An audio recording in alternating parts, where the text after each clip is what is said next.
Good afternoon students.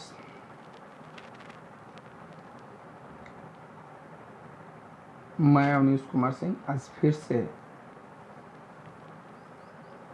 आप लोगों के सामने कक्षा 12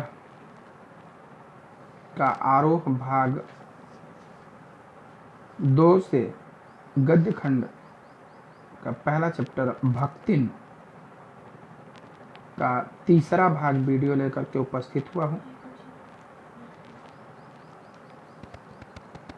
अब तक आपने पढ़ा कि भक्तिन के 2 परिच्छेद के बारे में, जीवन के, एक शादी से पहले का, दूसरा शादी के बाद पति के साथ का, कि किस प्रकार से उसने उसे जेठ जेठानियों के ताने सुने पर जेठ जेठानियाँ मारती रही, पति के अपने परिश्रम और पति के प्रेम के कारण उसने अलगावजा कर लिया, और अलगा होते हुए उसे ये सब पता था कि कौन सा खेत अच्छा है, कौन सा गाय भैंस अच्छी है, कौन सा बाग बगीचा अच्छा है। ऊपर से असंतोष जाहिर करते हुए, अंदर से पुलकित होते हुए वो सब ले लिया, और दोनों पति पत्नी तथा बेटियां मेहनत के दम पर उसमें सोना पर सुहागा उत्पन्न होने लगा। परंतु वह भी सुख बहुत ज़्यादा दिनों तक नहीं रहा। पति पहली लड़की का शादी करने के कुछ दिन बाद ही मर गया। फिर भी भक्तिन ने उन अन्य 2 छोटी लड़कियों का भी शादी करके बड़ी लड़की जो पति द्वारा शादी की गई थी उसके पति को घर जमाई बना करके रख लिया, और फिर ये सब मन लगा करके करने लगे काम। परंतु फिर भी दुर्भाग्य साथ नहीं छोड़ा, और बड़ी लड़की भी किशोरी से युवती होते ही, यानी कि 18-19 साल के होते ही विधवा हो गई। तो जो उसके पति के मर जाने के बाद उसके जेठ और जेठा यानी जेठ के लड़के इस फिराक में थे कि ये दूसरी शादी कर ले तो इसकी सारी जायदाद हम लोगों की हो जाए, लेकिन वो नहीं, वैधव्य जीवन जीने के लिए ही यहीं रह गई। तो उन सबों को अब एक उम्मीद की किरण दिखी कि अब जो विधवा बहन है, चचेरी बहन, उसकी शादी करा दिया जाए तो अपने किसी रिश्तेदार परिचित से, तो ये जायदाद फिर हम लोगों की हो जाएगी। इसके लिए उसने अपने बड़ा जो लड़का था वो अपने साले को बुला लाया, जो कि आवारा किस्म का लड़का था, लेकिन लड़की ने नापसंद कर दिया, और दोनों माँ बेटी खूब मन लगा कर काम करने लगी। परंतु ये सब हर वक्त इसी युक्ति में रहते थे कि किसी भी तरीके से उस आवारा लड़के को इसका पति के रूप में अभिषिक्त कर दिया जाए। यहाँ तक हुआ। एक दिन माँ की अनुपस्थिति में वर महाशय ने बेटी की कोठरी में घुसकर भीतर से कुंडी लगा दिया, और उसके समर्थक गांव वालों को बुलाने लगे। वो गुस्सा, और उसके जो समर्थक थे, यानी कौन, उस लड़की के जो चचेरे भाई और जो ताऊ हो गए थे, शोर करने लगे, देखो देखो देखो, दोनों लड़के लड़की एक रूम में क्या कर रहे हैं, घर में क्या कर रहे हैं। युवती ने जब इस डकैत वर की मरम्मत कर कुंडी खोली, तब पंच बेचारे समस्या में पड़ गए, और अंदर लड़की भाई हट्टी कट्टी थी, काम करने वाली थी, उनको खूब मरम्मत थी, पूरा गाल पर थप्पड़ पड़ा हुआ था। तो जो लोग आए हुए थे पंच लोग, अब वो सोच में पड़ गए कि अरे यार क्या करें, ये क्या है, यहाँ तो हम लोग आए थे कि नहीं, लड़की गलत थी। तीतरबाज युवक कहता रहा था कि वह निमंत्रण पाकर भीतर गया, और युवती उसके मुख पर अपनी 5 अंगुलियों के उभार में इस निमंत्रण के अक्षर पढ़ने का अनुरोध करती थी। वो लड़का कह रहा था कि भाई मुझे ये बुलाई थी तब मैं गया था, और लड़की कहती अगर मैं बुलाती तो इसके गाल पे थप्पड़ को देख लीजिए आप, अगर मैं बुलाती तो थप्पड़ क्यों मारती। अंत में दूध का दूध पानी का पानी हुआ। पंचायत बैठी, और पंच लोग सर हिला करके खूब एकदम से फैसला किया कि भाई जो भी हुआ हो, लेकिन ये दोनों एक कमरे में पाए गए हैं पति पत्नी के रूप में, तो इन्हें पति पत्नी के रूप में ही रहना होगा, और यही कलयुग के दोष का परिमार्जन कर सकता है। परिमार्जन यानी शुद्धिकरण। अपमानित बालिका ने होठ काट कर लहू निकाल लिया अपने ही होठ चबा रही थी, गुस्से में कट गया, खून निकल गया, क्योंकि उस समय पंचायत जो कर देती थी वो फैसला अटल होता था। और माँ ने आग्नेय नेत्रों से गले पड़े दामाद को देखा, मतलब क्रोध भरी, मानो कि आंखों से आग बरस रहा हो। संबंध कुछ सुखकर नहीं हुआ, क्योंकि दामाद अब निश्चिंत होकर तीतर लड़ाता था। भाई वो आवारा किस्म का था ही, और अब निश्चिंत हो गया, एकदम आवारागर्दी करने लगा। दोनों माँ बेटी चिंतित रहने लगी। बेटी विवश क्रोध से जलती रहती थी। इतने यंत्र से संभाले हुए गाय ढोर खेती बाड़ी जब पारिवारिक द्वेष में ऐसे झुलस गए कि लगान अदा करना भी भारी हो गया।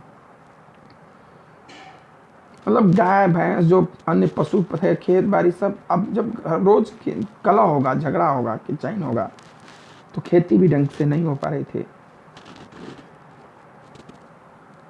और खेती भी अब कम होने लगा, कुछ पैदावार कम होने लगी कि लगान देना मुश्किल हो गया। उस समय लगान दिया जाता था,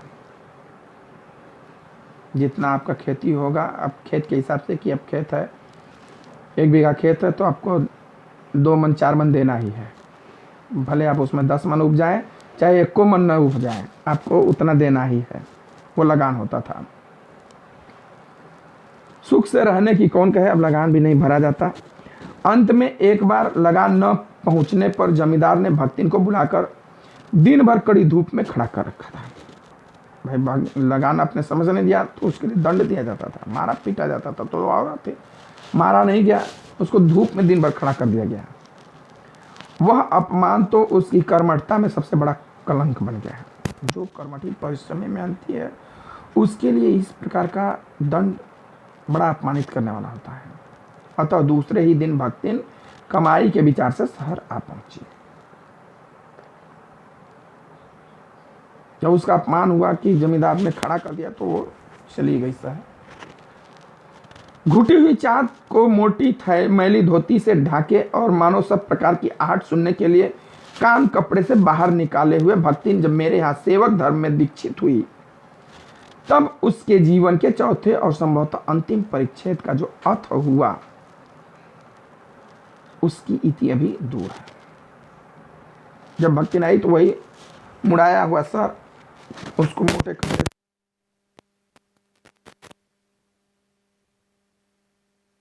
जब आई, सेवक धर्म में दीक्षित हुई, यानी कि रखी गई, तो वह जीवन के उसके चौथा और अंतिम परिच्छेद का अब कहानी शुरू है। जो अर्थ हुआ, यानी कि जो परिणाम आया, उसका अब कहानी बाकी है। भक्तिन की वेशभूषा में गृहस्थ और बैरागी का सम्मिश्रण देखकर मैंने शंका से प्रश्न किया, क्या तुम खाना बनाना जानती हो? भाई यहाँ खाना बनाने वाले को महादेवी वर्मा की जरूरत थी, क्योंकि उनका स्वास्थ्य बिगड़ रहा था, घर से समय पर खा नहीं पा रही थी। हुआ कि भाई घर वालों ने कहा कि तुम्हें अपने लिए वहीं खाने का इंतजाम कर लो, इलाहाबाद हॉस्टल में, और समय से खा दिया करो। तो इन्होंने कहा आई, तो अब क्या हुआ कि भाई देखी कि सर मुड़वाई है, कंठी माला पहनी है, तो शंका हुआ। तो उन्होंने प्रश्न किया, क्या खाना ना बनाना जानती हो? ऊपर के होठ को सिकोड़ते हुए और कुछ ठुड्डी को बड़ा करते हुए आश्वासन की मुद्रा का के साथ का, ये कौन बड़ी बात है? तो खाना बनाना कौन बड़ी बात है? अरे रोटी बनाया जाने थे, दाल राध ले थे, मतलब दाल को मथना पड़ता था। पहले दाल जल्दी चुपती नहीं थी, मथना पड़ता था, छौंकना। साग भाजी छौंक सकी था, और का बना था। दूसरे दिन तड़के ही सिर पर कई लोटे औधा कर उसने मेरी धूली धोती जल के छींटों से पवित्र कर पहनी, और पूर्व के अंधकार और मेरी दीवार से फूटते हुए सूर्य और पीपल का 2 लोटे जल से अभिनंदन किया। सुबह सुबह ही नहाई, और नहाने के बाद उन्हीं की महादेवी वर्मा की एक साड़ी, उस पर जल छिड़क करके, मतलब शुद्ध किया कि अशुद्ध हो, पहन करके सूर्य को जल दिया, पीपल को जल दिया। 2 मिनट तक नाक दबाकर जप करने के उपरांत जब वह कोयले की मोटी रेखा से अपने साम्राज्य की सीमा निश्चित कर चौके में प्रतिष्ठित हुई। नाक दबा करके, यानी कि योग आसन भी किया करती थी। और अब खाना बनाने के लिए किचन में गई, तो रूम एक ही था, किचन अलग से था नहीं, तो एक कोयला का टुकड़ा उठाई और पूरा रेखा एक खींच दी। इसके अंदर किचन है, इसके अंदर कोई नहीं आएगा। अब तब मैंने समझ लिया कि इस सेवक का साथ टेढ़ी खीर है। तो माधवी बनना पहला दिन था, इसके साथ बेनिभा नहीं होगा, ये नौकरानी मेरे लिए ठीक नहीं है। अपने भोजन के संबंध में नितांत वीतराग होने पर भी मैं पाक विद्या के लिए परिवार में प्रख्यात हूँ। नितांत वीतराग मतलब बहुत लगाव नहीं रखना है। वीतराग में बहुत लगाव, अपने खाने के प्रति बहुत सचेत नहीं रहती थी, लेकिन फिर भी खाना बनाने के शौकीन थे।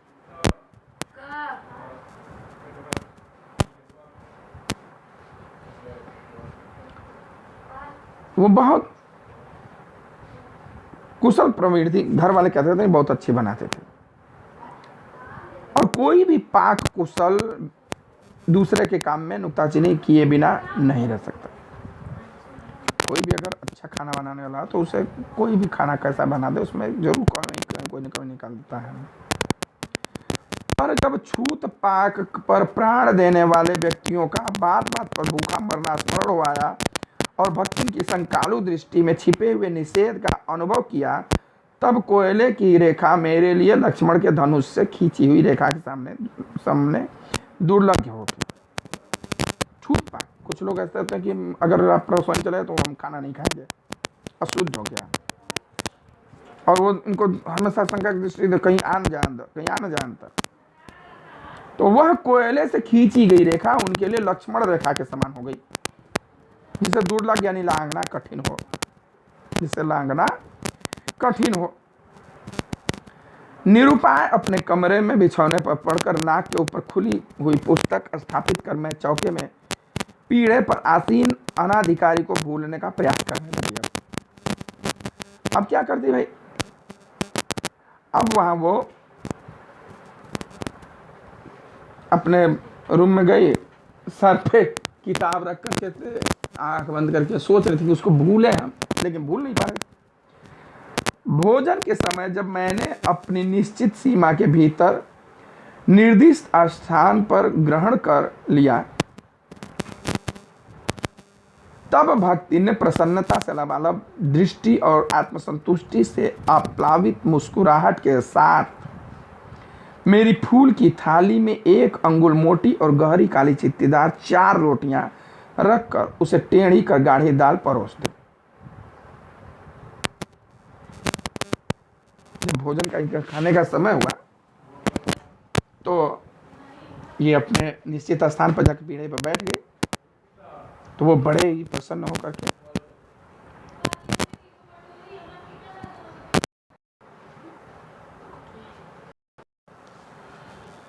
जब वहां पहुंची तो उन्होंने देखा कि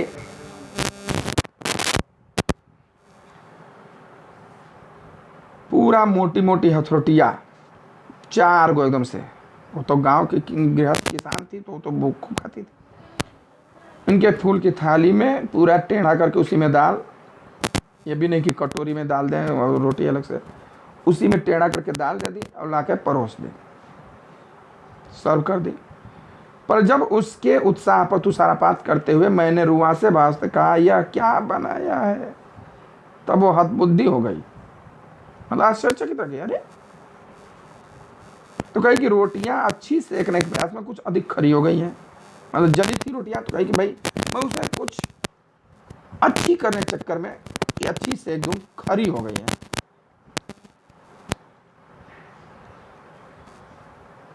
तरकारियां थी पर जब दाल बनी है तब उनका क्या काम, शाम को दाल न बनाकर तरकारी बना दी जाएगी। तरकारी यानी सब्जी थी, लेकिन सोचा कि जब दाल बनाई है तो सब्जी क्या काम, शाम को दाल नहीं बनाएंगे, सब्जी बना देंगे। देखिए गांव में उस समय क्या, अभी भी बहुत से घरों में ऐसे है कि दाल बनता है तो सब्जी नहीं, सब्जी बनती है तो दाल नहीं। ये ग्रामीण जीवन की एक कहानी दिखा रही है भक्तिन। कह रही कि दूध घी मुझे अच्छा नहीं लगता, नहीं तो सब ठीक हो जाता है। यानी अपने पसंद से उनको खाना खिलाएगी, उनके पसंद का नहीं। अगर दूध घी उसे अच्छा लगता तो इन्हें दूध घी दे देती, सब ठीक हो जाता। अब न हो तो आमचूर और लाल मिर्च की चटनी पीस ली जावे, यानी आम खटाई का चटनी और लाल मिर्चा की चटनी पीस दे। उससे भी काम न चले तो गांव से लाई हुई गठरी में से थोड़ा सा गुड़ दे देंगे। मैं अपने साथ गुड़ लाई हूं, गुड़ दे दूं। और शहर के लोग क्या कलाबत्तू खाते हैं? गांव में ये कहावत है, कलाबत्तू। कोई देखा नहीं कौन सा ये खाद्य पदार्थ है। फिर वह कुछ अनाड़िन या फूहड़ नहीं। उसके ससुर, पितिया ससुर, अजिया ससुर, सास आदि ने उसकी पाक कुशलता के न जाने कितने मौखिक प्रमाण पत्र दे डाले हैं। क्या वो कोई फूहड़ नहीं है? हमारे घर में सास ससुर, अजिया ससुर, पितिया ससुर सब लोग हमें कहते हैं बहुत अच्छी है, बहुत अच्छा खाना बनाती है। भक्तिन के इस सार गर्भित लेक्चर का प्रभाव यह हुआ कि मैं मीठे से विरक्ति के कारण बिना गुड़ और घी से अरुचि के कारण रूखी दाल से एक रोटी खाकर बहुत ठाठ से यूनिवर्सिटी पहुंचे।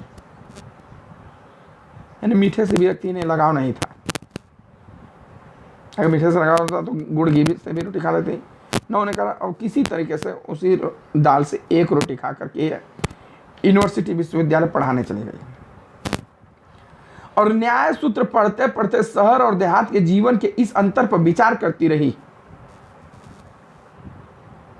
कि शहर और गांव के जीवन कितना अंतर है। कि वहां अगर दाल बन रहा है तो सब्जी नहीं बन रहा है, सब्जी बन रहा है तो दाल नहीं बन रहा है, रोटी है तो चावल नहीं है, चावल है तो रोटी नहीं है, दूध है तो गुड़ नहीं है, गुड़ है तो घी नहीं है।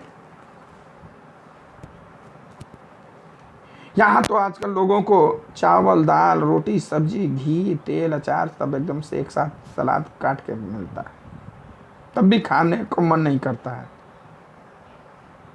और अभी भी बहुत से ऐसे परिवार हैं, गरीब परिवार हैं, जहाँ पर कि अगर दाल बन जाए तो सब्जी नहीं बनेगा, सब्जी बन जाए तो दाल नहीं बनेगा। क्योंकि अलग भोजन की व्यवस्था करनी पड़ी थी अपने गिरते हुए स्वास्थ्य और परिवार वालों की चिंता निवारण के लिए।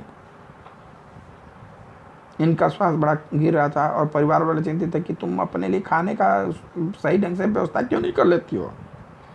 पर प्रबंध ऐसा हो गया कि उपचार का प्रश्न ही खो गया। व्यवस्था भी किया तो ऐसा व्यवस्था हो गया कि इलाज तो दूर हो गया, अब उसका नाम ही नहीं रह गया। इस देहाती वृद्धा ने जीवन की सरलता के प्रति मुझे इतना जागृत कर दिया कि मैं अपनी असुविधाएं छिपाने लगी। सुविधाओं की चिंता करना तो दूर की बात, इसने गांव और शहर में इतना अंतर बता दिया कि अब चाह करके भी उस असुविधा को छिपाने लगी। इसके अतिरिक्त भक्तिन का स्वभाव ही ऐसा बन चुका है कि वह दूसरों को अपने मन के अनुसार बना लेती है, पर अपने संबंध में किसी प्रकार के परिवर्तन की कल्पना तक उसके लिए संभव नहीं है। यानी जो उसे अच्छा लगता है, दूध घी अच्छा लगता तो दे देती है, दूध घी अच्छा नहीं लगता तो वो नहीं देती है। दाल एक टाइम बनाना, सब्जी एक टाइम बनाना, वो अपने अनुसार जो उसे अच्छा लगता है वो उन्हें खिलाते थे। लेकिन उनका क्या इच्छा है, मालिक का क्या इच्छा है, उसमें कोई दिलचस्पी नहीं थी। इसी से आज मैं अधिक देहाती हूं, पर उसे शहर की हवा नहीं लग पाई। इनको गांव की सारे कल्चर, सारे रहन सहन सिखाने लगे, लेकिन अपने शहर की रहन कल्चर नहीं सीखी। मकई का रात को बना दलिया सवेरे मट्ठा में सौदा लगता है। कई की जो मकई यानी कि कुकुड़ी का दलिया अगर बना करके उसको भे करके सुबह मट्ठे के साथ बड़ा अच्छा लगता है, वो बताए उनको। और वो भी जान गई सही लगता है। बाजरे के तिल लगाकर बनाए गए पुए गरम गरम कम अच्छे लगते हैं, वो भी ठंडे हो जाने पे अच्छे लगते हैं। ज्वार के भुने हुए भुट्टे के हरे दानों की खिचड़ी स्वादिष्ट होती है। बाजरा, ज्वार, वही मक्का, जोनहरी जो है उसका जो हरा वाला दाना होता है उसी का खिचड़ी बना करके बड़ा अच्छा लगता है। और सफेद महुए की लस्सी संसार भर के हलवे को लजा सकती है। लस्सी बना सब महुए का आदि वह मुझे क्रियात्मक रूप से सिखाती रहती है, बताती है देखिए ये सब कितना बढ़िया है, बड़ा स्वास्थ्यकर है। पर यह रसगुल्ला तक भक्तिन के पोपले मुंह में प्रवेश करने का सौभाग्य प्राप्त नहीं कर सका। शहर का रसगुल्ला, गुलाब जामुन, दांत टूटा था पोपला मुंह, आप उसमें वो जगह नहीं पा पाया। रसगुल्ला तरसता आ गया कि भक्तिन के मुंह में मैं चला जाऊं, लेकिन नहीं, वो गुड़ खाएगी, महुए का लस्सी पिएगी, बाजरे का पुआ खाएगी, मक्के का दलिया खाएगी, लेकिन बाजार की चीज़ नहीं खाएगी।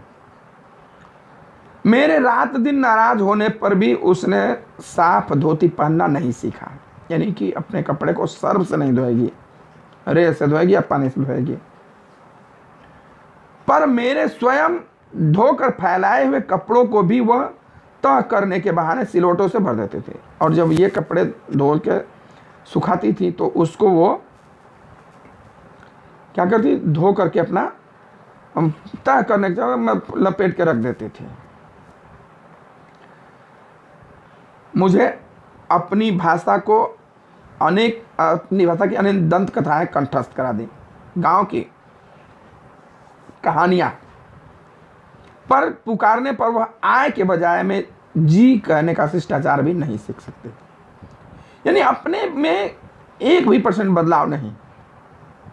जब बुलाती थी भक्तिन आए, भक्तिन आए, और ये कहते नहीं आए नहीं बोलते हैं जी। जब मैं बुलाऊं भक्तिन तो कहो जी, लेकिन वो सुधार नहीं किए, ने कई कहानियां सिखा दी।